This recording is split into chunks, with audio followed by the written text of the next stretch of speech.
أعوذ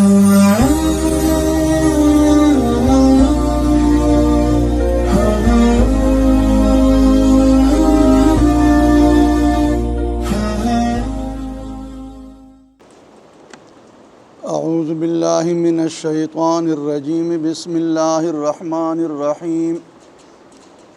واتقوا فتنة لا تصيبن الذين ظلموا منكم خاصة واعلموا أن الله شديد العقاب واذكروا إذ أنتم قليل مستضعفون في الأرض تخافون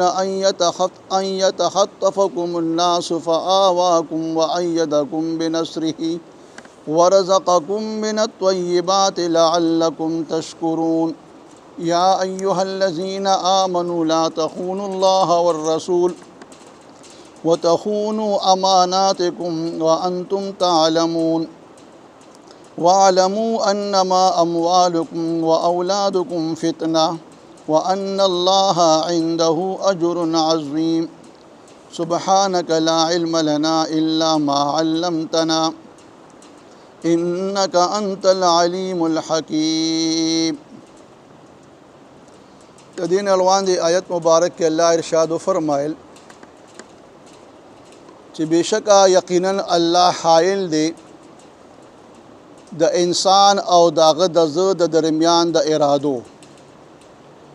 او دی اللہ تبتاسو جمع کی گی او دا اللہ بتاسو لا ستاسو دا اعمال مطابق جزا یا سزا در کئی. اس ورپسی آیت مبارک کے اللہ تعالی مؤمنان د فتنو د عذاب او د تکلیفونو نه یری او د هغه عذاب چې د هغې هغه وبا بیا عاموي پای کې بیا بد او نیک ټول پکې چې کم دی راګیریږي نو الله یې واتقوا فتنة لا تصیبن الذین ظلموا منکم خاصه ویریږئ د هغه عذاب نه چې هغه عذاب به نه رسیږي هغه کسانو ته چې ظالمان دي منکم د تاسو نه صرف بلکې هغه عذاب به عام وي نیک او بد دواړه به چې کم دي په هغه عذاب کې گرفتاریږي چې کله د دغه عذاب هغه اور بړکو شو نو پای کې بیا اوچ او لامده به دواړه سوځېږي هغه به د ایري یو ډیرې جوړیږي نو د هغه عذاب نه ویریږي او دا عذاب به کله راځي دا عذاب به هغه ټیم کې راځي چې د هغې اهل علم ډېر وجې بیانې خو یو درې پکې دا بیانوي چې پای کې لومبنۍ خبره د امر بالمعروف او نهی عن المنکر ده چې په کوم قوم کې د نیکۍ حکم ورکول او د بدۍ نه منع کول دا خبره ختمه شوله کله فسق او فجور او د احکام شریعه کله خلاف ورزي او بیا صاحب اقتدار خلق طاقت والا خلق باوجود طاقت قوت دغه برائے نه منع کوي او د هغې نه خلق منع کوي نه نو دغه دی کې بیا دا عذاب چې کله په دې قوم راځي نو دا عذاب به بیا عام وي د هغې نه بیا څوک بچ کېدو والا نشته. د الله پیغمبر یو حدیث مبارک چې د عبدالله ابن عمر رضی الله عنه نه روایت دی د الله پیغمبر فرمایي چې ای خلکو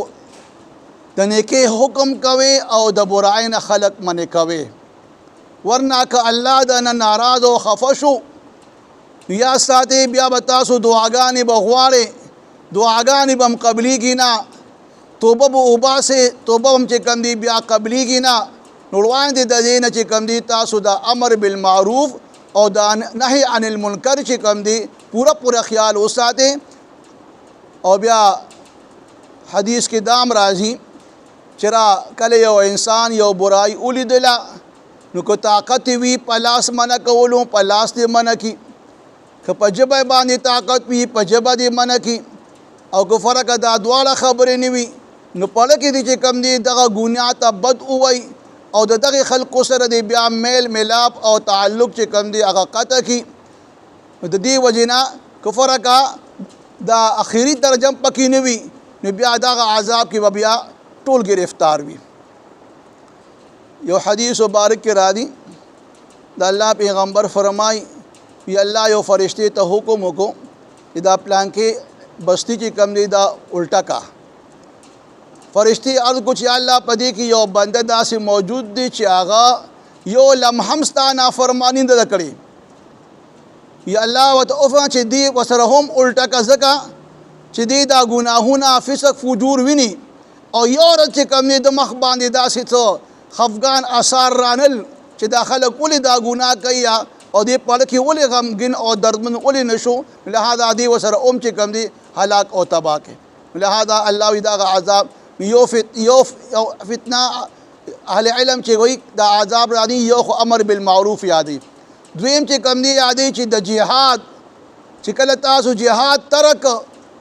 نو بیا د جهاد ترکلو په باندې به مسلمانان چې کوم دي غلامان ګرځي او کافران چې کوم دي هغه به در باندې خپې دربوي. نو لهذا دغه دی کې بیا کوم عذاب راځي هغه عذاب کې بیا ټول هلاک کېږي. او دریم نمبر د جهاد د میدان نه تېښته کول دا پکې یادېږي چې لکه چا د میدان جهاد نه تېښته وکړه نو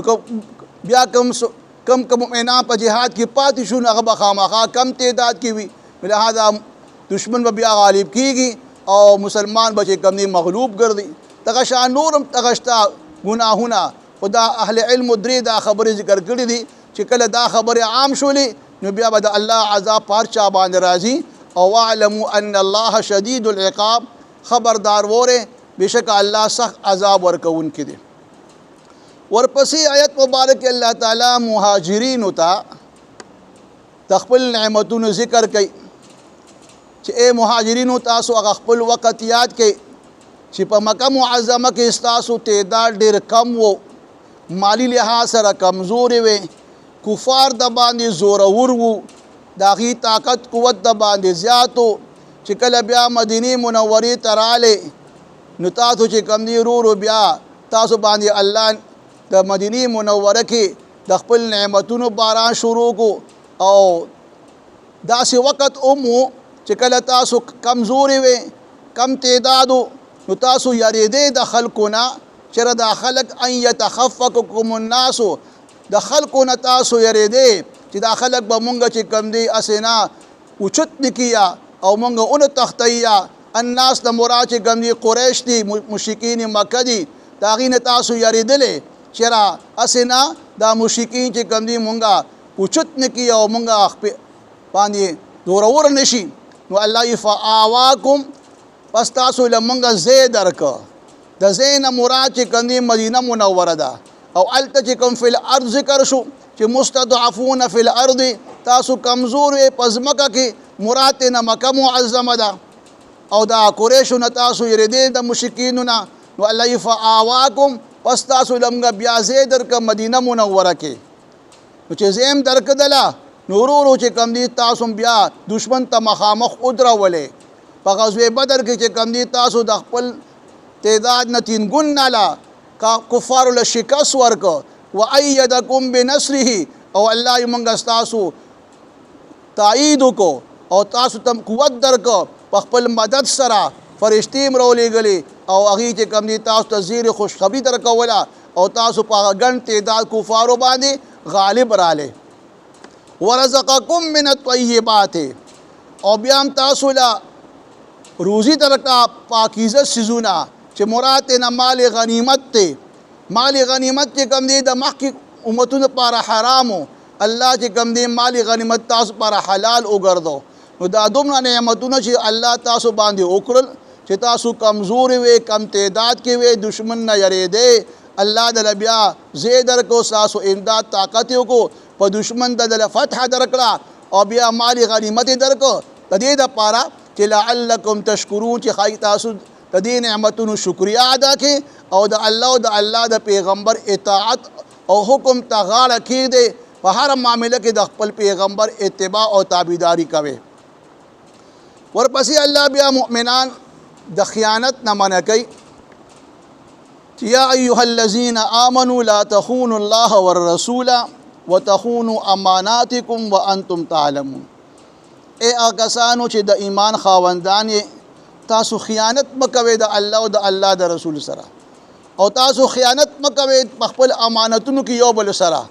حالانکه تاسو ته په دې ښه علم دی چې دا امانت چې کوم دی دا د بل مسلمان حق دی په دې کې چې کوم دی خیانت کول په دې الله او د الله پیغمبر خفه کیږي او خیانت چې کوم دی یو لوی جرم دی او یو لوی ګناه ده. اوس دلته د الله او د الله د رسول سره خیانت څه مراد دی؟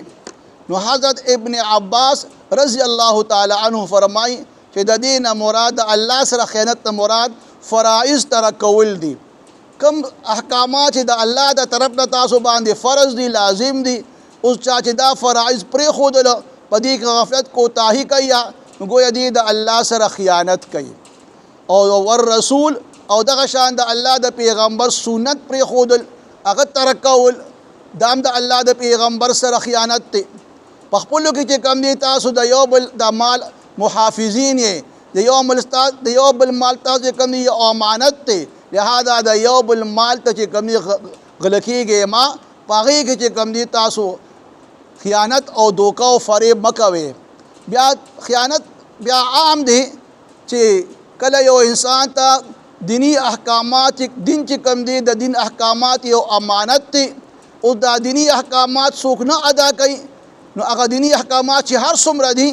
په هغې کې چې څوک کوتاهي کوي غفلت کوي نو گویا دا دی چې کم دی خیانت کوي. دغه شان چې کم دی ارباب اقتدار د ملک سربراه، دغه شان د یو محکمې افسر، یو ملازم، دا یو تاجر او صنعتګار، دا ټول چې کم دی په دې خپل کارونو کې دوی دپاره دا کارونه یو امانت دی. اوس که په دوی په دغه کارونو کې فرایض منصبي کې کوتاهي کوي یا پای کې غفلت کوي یا په هغې کې چې کم دی ملک او قوم ته نقصان ورکوي یا نو دا هم خیانت دی. لہذا د خیانت نه خلک ویرول که هغه د الله او د الله د رسول سره وي او که هغه په خپلو کې یو بل سره وي د هغه خیانت نه ځان بچ کوئ. ځکه حدیث مبارک کې د ډېر زیات سخت وعید راغلی دی. د الله پیغمبر فرمایي چې منافق درې علامې دي چې کله خبره کوي دروغ به وایي، څوک ورسره وعده وکړي وعده نه پوره کوي، او که امانت ورڅه چا کېښودو پای کې به خیانت کوي. دا د منافق علامې دي. او بل حدیث کې راځي چې د خیانتګر سړی به چې کوم دی به جنت ته نه داخلیږي. لہذا د خیانت نه ځان بچ ساتئ. وانتم تعلمون او تاسو په دې ښه پوهېږئ چې موږ باندې د الله څه فرض دي، د الله د پیغمبر کوم احکامات په موږ باندې لازم دي، د یو بل موږ باندې کوم حقوق دي، دا موږ ټول ښه پېژنو. خو باوجود د هغې چې کوم دی په هغې کې موږ کوتاهي کوو. او بیا الله فرمایي واعلموا انما اموالکم و اولادکم فتنه. اوس الله خبرداری ورکوي چې پوه شئ چې بېشکه ستاسو مالونه او ستاسو اولاد په دې کې یو لوی ازمایش او امتحان دی. چې الله د مال درکو نو دا اوس ازمایش امتحان دی چې دا مال به ته اوس څنګه استعمالې. آیا د اسلام مطابق د الله د حکم مطابق دې کې به د الله رضا لټې او که نه دا مال به چې کوم دی ته په غلط طریقو استعمالې. نو مال هم چې کوم دی دا یو ازمایش امتحان دی. چاله چې الله مال ورکي نو د هغه مال باره کې د بیا ډېر زیات احتیاط کوي او په صحیح ځای کې د استعمالي. دغه شان اولاد هم یو ازمایش او امتحان دی. اولاد څنګه ازمایش امتحان دی؟ د انسان په اړه کې فطري د اولاد سره محبت دی. خو کله کله دا محبت دومره زیات شي چې انسان چې کوم دی د الله احکاماتو ته چې کوم دی د هغې نه غافل وګرځي. گویا بیا د دې بچو چې کوم ضروریات وي د هغې پوره کولو لپاره دی بیا ناجایز ذریعې استعمالي، د حرام او د حلال تمیز نه کوي. یا بل د بچو ازمایش امتحان د مور پلار پر دا دی چې د بچو صحیح تربیت کول دا یو ازمایش امتحان دی. یوازې دا نه چې بچي ته چېرې بس ګټه وروړه، بلکې د بچي اخلاقي تربیت د هغه چې کوم دی دین اسلام سره تعلق ساتل، هغه ته د دین اسلام متعلق خبرداری ورکول دا هم د مور او پلار لپاره لوی ازمایش امتحان دی. یو حدیث مبارک کې راځي د الله پیغمبر له چا ماشوم بچی راوستو، د الله پیغمبر هغه ول په مخ باندې ښکلې کو او بیا فرمایل چې دا اولاد چې کوم دی دا انسان غوري بخیل ګرځي او دا اولاد چې کوم دی دا انسان چې کوم دی د الله د احکاماتو کې کوتاهۍ طرف ته ورځي کوي. لہذا او اگر چې دا اولاد چې کوم دی دا یو لوی ازمایش امتحان دی خو دا اولاد ګلونه دي. گویا لہذا دې سره به په خپل دی باندې خپله محبت او چې کوم دی کې د الله د احکاماتو خبره راشي نو هلته به د الله احکاماتو لره او د الله رضا لبه په اولاد او مال باندې ترجیح ورکوي. یو حدیث مبارک راځي د الله پیغمبر فرمایي چې زه په تاسو باندې په غریبۍ نه یریږم، په تاسو په غریب راشي په دې نه یریږم، زه یریږم په تاسو باندې په دې باندې چې الله به تاسو باندې چې کوم دومره زیاته فراخي راولي چې په هغه فراخۍ کې چې کوم تاسو به دومره ورنوځئ چې څنګه مخکې خلک په دغه مال کې فراخه کې ورنوتي وو او هلاک شوي دي، دغه شان تاسو چې کوم دي د مال په فراخۍ کې به بیا د هلاکت په کنده کې وغورځېږئ. لهذا مال او اولاد دا ازمایش امتحان دی، خو چې کله د اولاد او مال په صحیح دی کې د دې هغه د الله د حکم مطابق خبرو خیال ساتل کېږي نو بیا نعمت هم دی، او که نه هغه خبرو ته سړی شا کړي نو بیا یو لوی فتنه ده او ازمایش دی. وان الله عنده اجر عظیم، بشکه د الله په نسبت باندې لوی اجر عظیم دی که دا مال صحیح استعمال کو د الله د حکم مطابق او دغه شان د اولاد صحیح تربیت کو هغې سره چې کوم دی هغه شان محبت کو چې کوم د الله او د الله د پیغمبر طرف نه حکم دی نو لهذا بیا په دې به الله تعالی لوی اجر او ثواب هم درکوي. واتقوا ویریږئ فتنة د هغه عذاب نه لا تصویبن الذین چې نه به رسیږي دغه عذاب هغه کسانو ته ظلموا منکم چې ظالمان دي په تاسو کې خاصه صرف گویا دغه عذاب صرف ظالمانو ته نه رسي بلکې ټولو باندې به دغه عذاب بیا عام وي. نو واعلموا پوه شئ ان الله شدید العقاب، بشک الله سخت عذاب ورکوونکی دی. واذکروا او یاد کې هغه وخت انتم چې تاسو وې قلیل کم تعداد کې مستضعفون کمزوري وي فی الارض پزمکه کې یعنی مکه معظمه کې تخافون او تاسو یریدې ان یتخطفکم الناس چې موږ به خلک پورته کی وایي موږ به بالکل ختم کی فآواکم نو الله چې کوم دی تاسو له ځای درکړه په مدینه منوره کې د مکې معظمې مدینې منوره کې تاسو الله پناه درکړه وایدکم او تاسو تایید وکړو تاسو له قوت درکو بنصره په خپل امداد سره ورزقکم او تاسو له روزي درکړه من الطیبات د پاکیده سونه چې هغه مالی غنیمتو نو لعلکم تشکرون خاګي تاسو د دې نعمتونو د الله شکریا ادا کړئ. یا ایها الذین ایغا کسانو آمنو چې د ایمان خاوندان لا تخونوا الله والرسول خیانت تاسو مکوئ د الله او د الله د رسول سره وتخونوا اماناتکم او خیانت مکوئ په خپلو کې د یو بل سره امانتونو کې وانتم تعلمون او تاسو په دې باندې ښه پوهیږئ. واعلموا او پوه شئ انما اموالکم بشک مالونه ستاسې و اولادکم او اولاد ستاسې فتنة دا یو ازمایش او امتحان دی. وان الله عنده اجر عظیم او بشک الله په نسبت باندې اجرونه او ثوابونه لوی دي. واذکروا یاد واتقوا او یریږئ فتنة دغه عذاب او فتنې نه چې لا تصیبن الذین چې دغه عذاب به نه رسیږي هغه کسانو ته ظلمو چې ظالمان دي منکم له تاسو نه خاصه صرف هغې ته بلکې دغه عذاب عام تمام خلکو ته رسي. واعلموا او پوه شئ ان الله شدید العقاب بشک الله سخت عذاب ورکوونکی دی. واذکروا او یاد کې اذ انتم هغه وخت چې تاسو وې قلیل کم تعداد کې مستضعفون او کمزورې وې فی الارض پزمکه کې تخافون او تاسو یریدې ان یتخطفکم الناس چې پورته به کې تاسو لره خلق یعنی کوئی تاسو به ختم کی خلق تاسو به ختم کی فآواکم نو پس الله چې ګمني تاسو له ځای درکه مدینې منورې ته راوسته پناه درکه التا وایدکم او تاسو ته قوت درکه تاسو تایید وکړو بنصره په خپل امداد سره ورزقکم او روزي درکه تاسو ته من الطیبات د پاکیده سيزونه چې هغه مالی غنیمتو لعلکم خایږي تاسو تشکرون د دې نعمتونو تاسو شکریا ادا کړئ او د الله د پیغمبر حکم ومنئ. یا ایها الذین ایغا کسانو آمنو چې د ایمان خاوندان لا تخونوا الله تاسو خیانت مکوئ د الله سره والرسول او د الله د رسول سره وتخونوا اماناتکم او تاسو خیانت مکوئ په خپلو کې د یو بل امانتونو کې وانتم تعلمون او تاسو په دې باندې ښه پوهیږئ. واعلموا او پوه شئ انما بشک خبردار دا اموالکم मालून अस्तासी व औलादुकुम औलाद स्तासु की फितनतुन फितना आजमाइश थे व अन्नल्लाह बिशक अल्लाह इंदहु पनिज़ दागो अजरुन अज़ीम लुई सवाब और लुई अजर और अज़ीम अजर दे।